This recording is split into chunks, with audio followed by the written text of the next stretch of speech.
What's going on, Coldwater Nation? It's Geoff, and welcome back to another fly tying tutorial. Today, I will be showcasing my attempt at recreating the fly in my fly tying calendar selected for the month of March, the March Brown Dunn. Dunns are a fly style I'm very familiar with, but I never tied a Dunn like this, so I'm super excited to show to you how I tied this interesting fly. So let's head over to the vise and get started. Yeah. There he goes. Oh my god, look at that! Look at that toe! The squirmy worm is an effective and very deadly fly.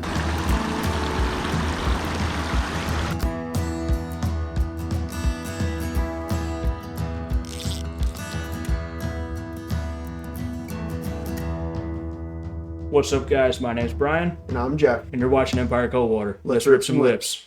This video is brought to you in part by Upstate Excursions and by Black Dog Outdoor Sports.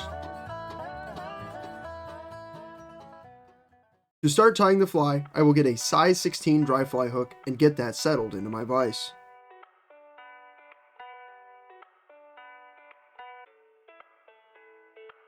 Then I will grab my 8/0 black thread and begin taking wraps down the shank of the hook, pausing my wraps to snip off the tag end of my thread before continuing to take wraps down the shank of the hook until I get to the bend of the hook.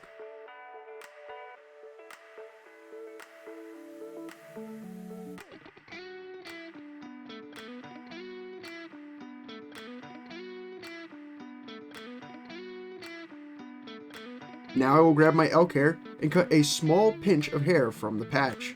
Once I have the cut elk hair pinched between my fingers, I will pull gently at the cut end of the hair to remove any hairs that will be too short, as well as any of the underfur. Then I will take what is remaining of the clump of cut hair and place the clump, tips first, into my stacker.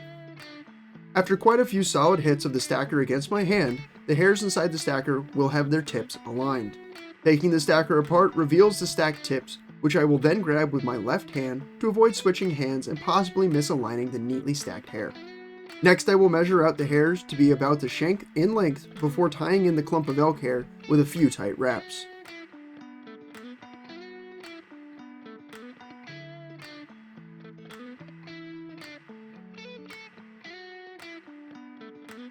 I will also take a single wrap under the clump of hair before I finish securing the elk hair to the shank to ensure the clump of hair will be lifted to form a proper tail to the fly. Once that is complete, I will take more wraps back up the shank of the hook to secure the elk hair to the shank as well as build up the body.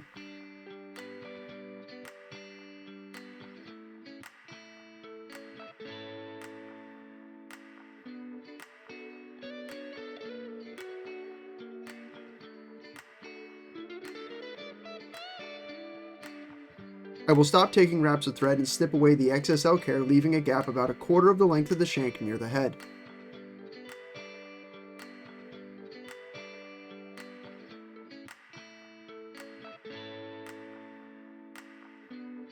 Now I will take additional wraps of thread to create a taper down to the head, but also cover up the cut ends of the elk hair.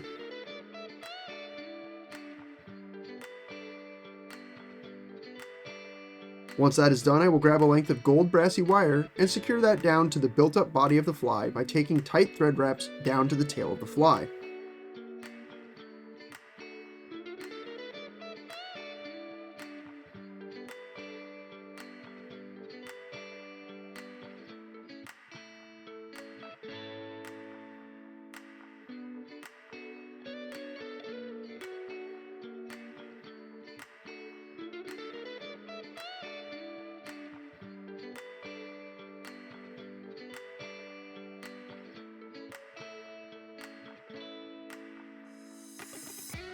From here I will grab my dubbing wax and wax my thread.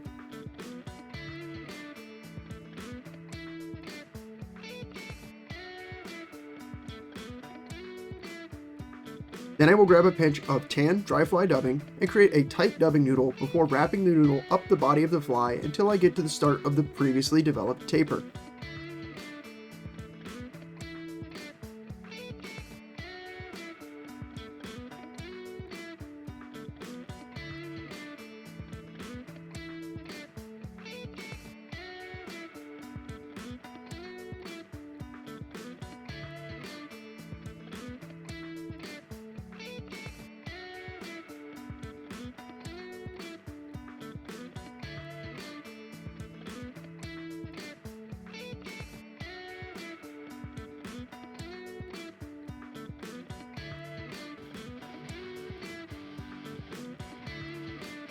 Then I will grab the gold wire I tied in a little bit ago and begin taking open wraps up the dub section of the body before tying it off with a few wraps behind the wire and a few tight wraps in front of the wire before helicoptering off the excess wire.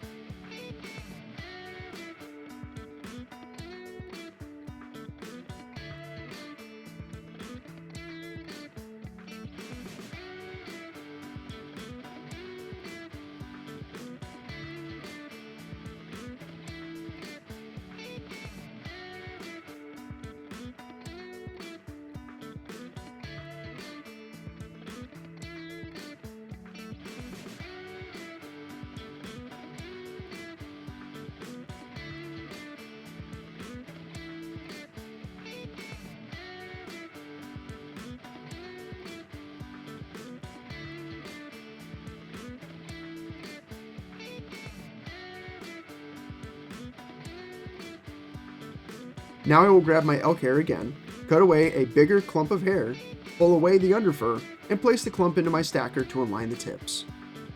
Then I will take the newly stacked clump of elk hair and measure it to be about the shank in length before tying the hair in securely at the top of the taper to form the wing of the fly.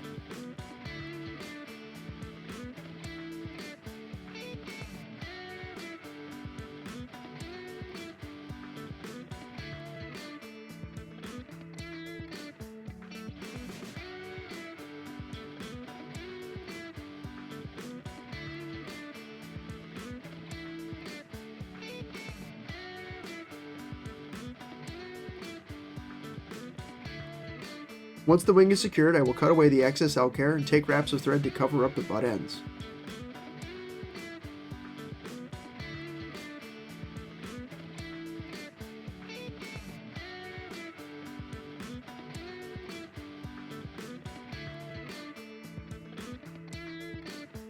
From here, I will grab my dubbing wax again, wax my thread, and create a loose dubbing noodle.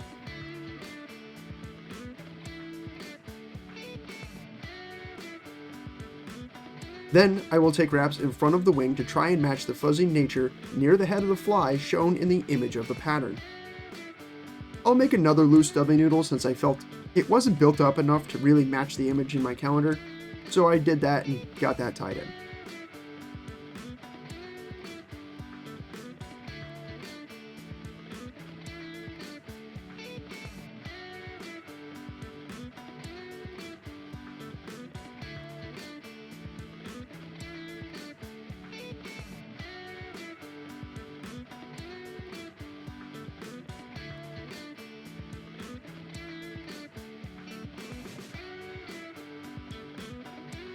Once all that had been completed, I will take my whip finishing tool and make a single whip finish before cutting away my thread and adding a dab of head cement to add durability to the fly.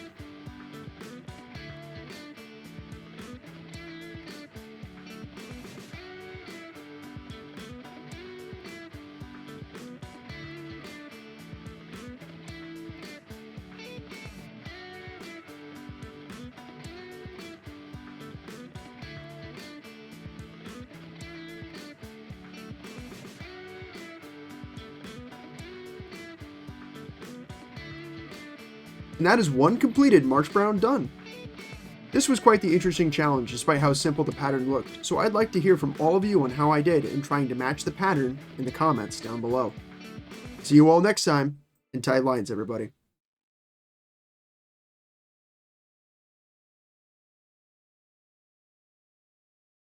We hope you guys enjoyed the video. If you like what you saw today, consider giving this video a thumbs up and subscribe for more. Thanks for hanging out with us, and we'll see you next time. Until then, tight lines everybody.